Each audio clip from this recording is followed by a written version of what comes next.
Bismillahirrahmanirrahim. Ieu bade neruskeun istilah karuhun anu disebatna dengan kawi guncang rek ngayun korok anu ayeuna usiana 11 poe. Margi ieu lahirna dina bulan Sapar, cek janturan kapungkur cenah diwajibkeun pikeun istilahna rada beda budak nu lahir bulan Sapar sabab cenah sarua jeung budak anu lahir dina waktu perjalanan. Jadi seueur bahayana mangga ieu kolotna cenah bade ingatkeun deui kana janturan warisan karuhun nu disebutna kawi guncang anu dituturkeun baheula ku ngagurit ti nini Unah, ti nini Kastor, ti nini Nakirang diwi kan pernah ngopi. Nah, nih pernah kami. Nya eta ti ditu mah cenah miturutkeun dongeng ti Prabu Ciungwanara waktu di Kayun ku Ake Pangebon nini Pangebon. Bismillahirrahmanirrahim. Nini buyut turun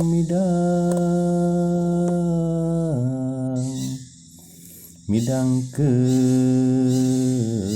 sasakala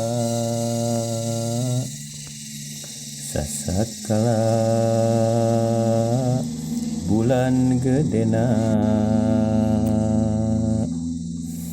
ari bulan saparieu panuhun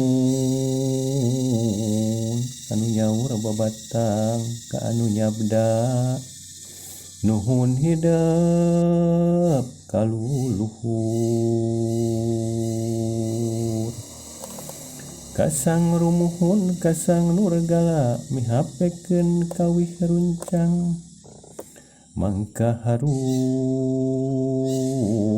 mangka jauh sing anggang mangka sing lepas mangka lepas ti awaki rincik-rincik hujan letik datang ringrang sukmaginda ambing ambing ambing gerareg tanjer pada raja bang bara kulang layangan waletnya yang dirahwana di talian rangrai hideung henteu baranyayan kieu mangka mitineung sing awet nunjur ka langit sing awet nunjang ka lemah sing awet di buana pancat tengah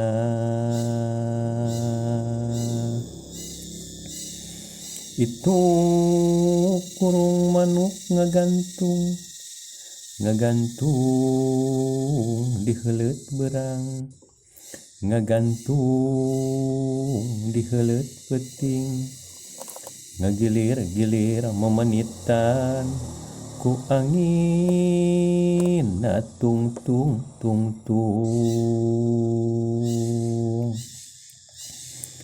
ahung gunung lewang tungtung bantar bale gesan nenjo paragi nenjo awaking